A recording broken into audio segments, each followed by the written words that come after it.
Hello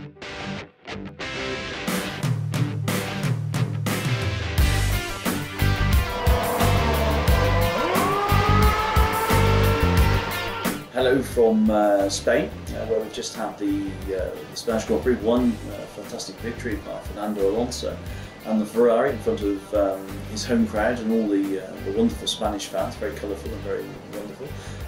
An exciting race, an eventful race. From our point of view, we had 4 pit stops, and that's one too many.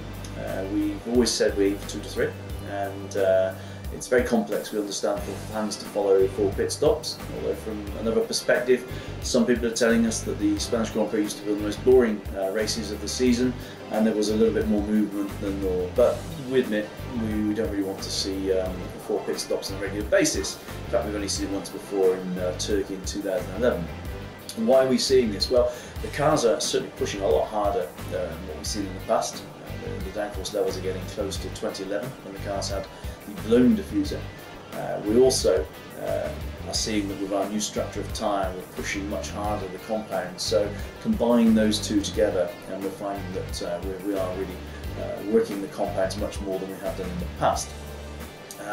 We don't get to see the cars, of course, until we get racing with them, and we don't have any in-season testing. We don't have access to those cars for testing, so unfortunately we do have to learn sometimes when we're actually at the race events. We will make changes. We want to bring something to Silverstone to make sure that we are back on track with our 2 and 3 stops. That could be compound changes, structure changes. We're going to decide that in a week.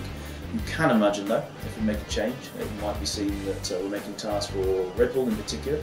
That's been the comment made in the media, that Red Bull are pushing to have a change, and if we do something that helps them, you can understand that Lotus and Ferrari won't be happy. So it's a very difficult situation we sometimes find ourselves in.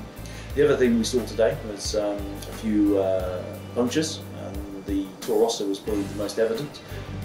There was a very clear coming together with the Sauber and the cut in the tyre, and that created the delamination that we saw. I repeat again, it's not something that happens by chance. There is definite contact. Last year you would have actually punctured the tyre. This year the tyre stays inflated, but the weak point becomes the compound as it heats up due to the cuts that are put into it. It's not very good, to be honest, from a tyre maker's point of view, because visually it's very dramatic. You could say from a safety point of view it's better. If last year it would have deflated, this year the tyre stayed up. They then put on a new set of tyres in the Toro Rosso. Unfortunately, the bodywork had been damaged and it cut through the tyre in the same manner just again. That's it. We're off to Monte Carlo next, and we hope for another stimulating race.